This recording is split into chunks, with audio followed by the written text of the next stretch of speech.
God bless faith and freedom.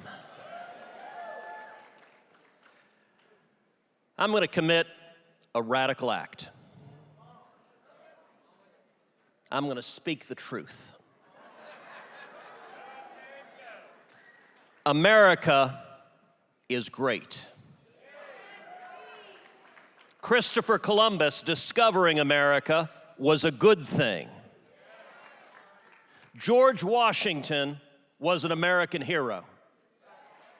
Thomas Jefferson was an American hero. Abraham Lincoln was an American hero. Our founding fathers were extraordinary patriots. America has been a force for good in the world. We should stand for our national anthem. Police officers keep us safe. Marriage is a holy covenant before God. An unborn child is a child. Children do best when they're raised by a mother and a father.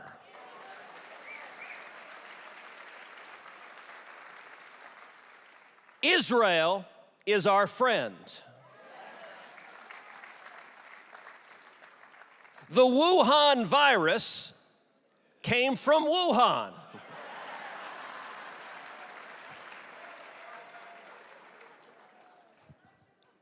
And there is a difference between boys and girls.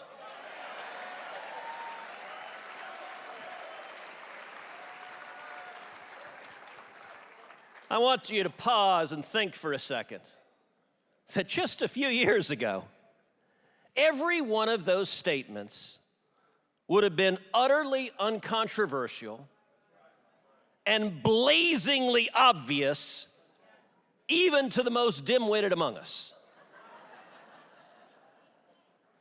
And today we're at a moment where saying those words can get you canceled.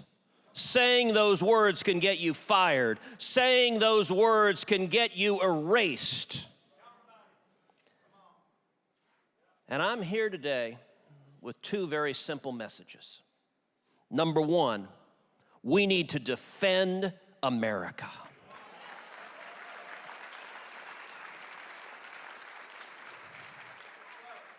And number two, a word of optimism. Revival is coming.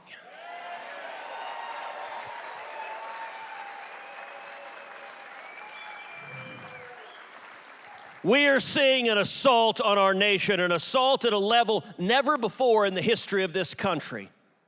All of the foundations of this country are under assault. The Constitution is under assault. The Bill of Rights is under assault. Our founding fathers are under assault. The eternal principles America was built on are being attacked each and every day.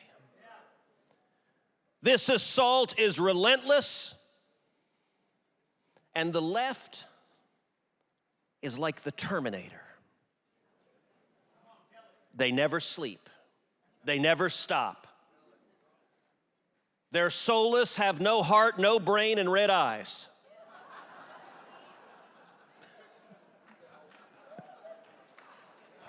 But I'm just describing them.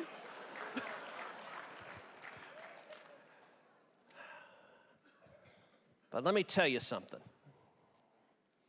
Their trick, they want to convince the men and women here, they want to convince patriots across the country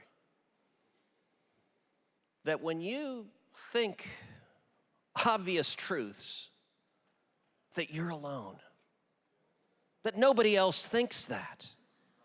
They control the airwaves, they control media, they control journalism, they control education, they control Hollywood, they control culture, and they try to tell us nobody else thinks like you do. Just go back home, retreat, hide, give up on America. We are ascendant. You know, there's a line in the movie The Usual Suspects, which is the greatest trick the devil ever played. was to convince the world he didn't exist. There's a corollary to that, which is the greatest trick the left has ever played, is to convince millions of Americans we are alone and that the American people aren't with us. What they're doing is wrong, and it's built on a pile of lies. You know, Andrew Breitbart once said, politics is downstream from culture. Well, today, politics is culture. If you want to hold on to your faith, if you want to hold on to your freedom, then you have to rise and answer the call to defend America.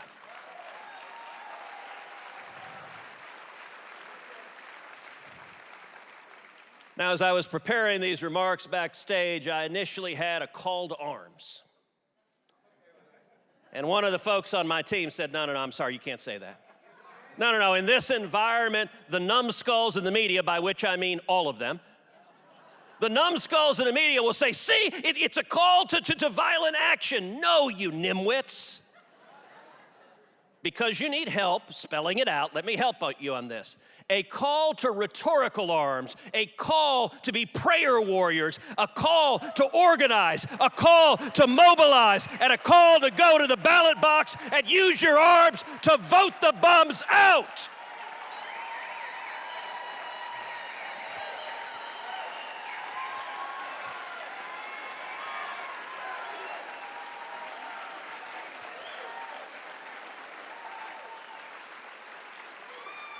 The men and women here are powerful. The men and women here are powerful, but I'll tell you, if you look across this nation, there are over 90 million evangelical Christians in the United States. Fewer than half of them vote. The church is asleep. Many of y'all know my dad, Cruz. He's a pastor. I'm the shy and soft-spoken one in the family. But you know, my father has a ministry where he preaches to pastors all across the country, and he's got at times a hard message where he says, you look at 62 million unborn children who've lost their lives. You look at our values being stripped away, and the message my father preaches is no one bears more responsibility for that than the pastors in America. Than the pastors in America who hide behind the pulpit. Who say, well, you know, the Bible doesn't say anything about life. Bible doesn't say anything about marriage. Bible doesn't say anything about race or freedom or equality. Too many pastors who say, you know, if I actually preach the gospel, there are going to be some people unhappy in the crowd. They're going to get up and leave. And let me tell you right now, if we are going to defeat the woke assault, then all of us need to wake up.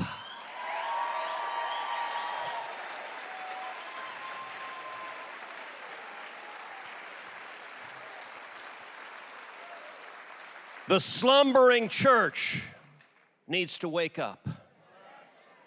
The patriots across America who love our nation, who reject the stinking pile of lies that the left is selling. We need to wake up, we need to energize, we need to engage. And let me tell you, we can win and we will win. Earlier this year in Southlake, Texas, a suburb of Dallas, Southlake School Board had implemented a curriculum where they were teaching critical race theory. Now, what is critical race theory? You know, just this week on Capitol Hill, I had a reporter run up to me. He thought he had a gotcha. He said, hey, what's critical race theory? Apparently, he thought I would turn to him and say, gosh, I have no idea. I think it's really bad, but I just don't know what it is, you know, because, you know, conservatives are morons and we don't know what we're talking about. Like, he really did think this was such a, boy, he really got you there. And I explained to him, I said, well, it's a theory that derives from Marxism. Karl Marx viewed the entire world as a conflict between classes, between the owners of capital and the working man and women, the proletariat, a fundamental battle in society. Critical race theory takes that same Marxist concept, except it replaces class with race. And it says all of America and all of the world is a battle between the races. Critical race theory says every white person is a racist. Critical race theory says America is fundamentally racist and irredeemably racist. Critical race theory seeks to turn us against each other, and if someone has a different color skin, seeks to make us hate that person. And let me tell you right now, critical race theory is bigoted, it is a lie, and it is every bit as racist as the Klansmen in white sheets.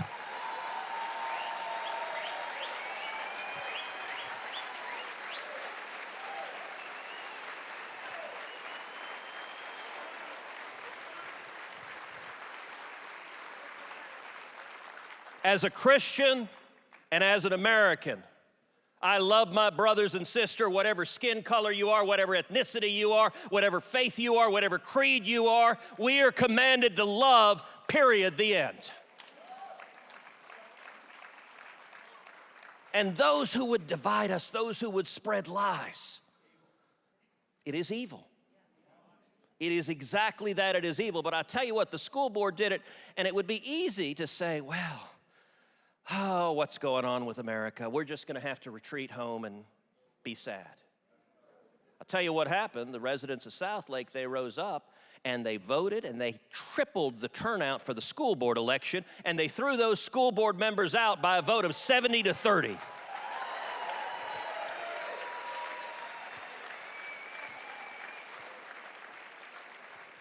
Now you might say, well, look, that's Southlake. Southlake's a pretty conservative community. That may not be the rest of the country. All right, let's take Austin, Texas. So Austin is frequently referred to as the blueberry in a bowl of tomato soup. Austin's motto is keep Austin weird.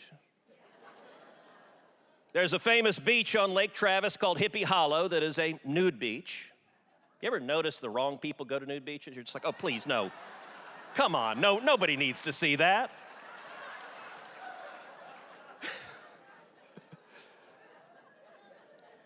Austin, Texas.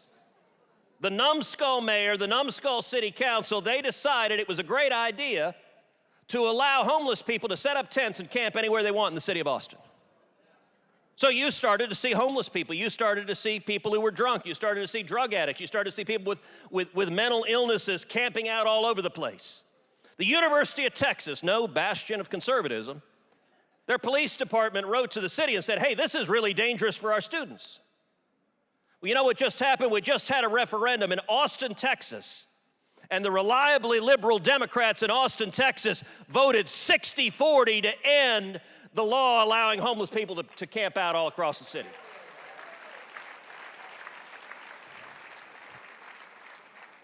Common sense is there, it is real. And the American people are with us. We've just got to see it. We've got to believe it. Look, it's easy right now to turn on the TV and be discouraged, be demoralized. I got to tell you, every time I see some extreme radical thing happening in Washington, which would be every minute of every day right now, I am encouraged.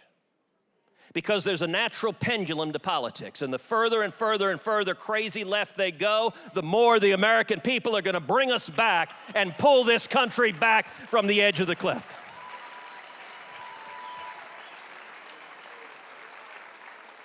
It took Jimmy Carter to give us Ronald Reagan.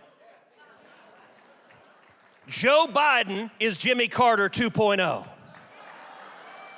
And I'm here to tell you, revival is coming.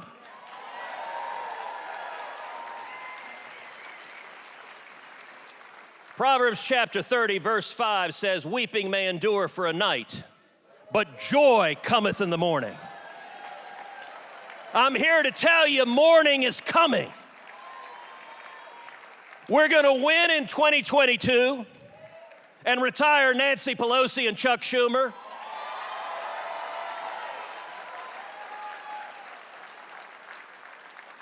And then we're going to win in 2024 and send Joe Biden and Kamala Harris a one-way ticket down finally to our southern border.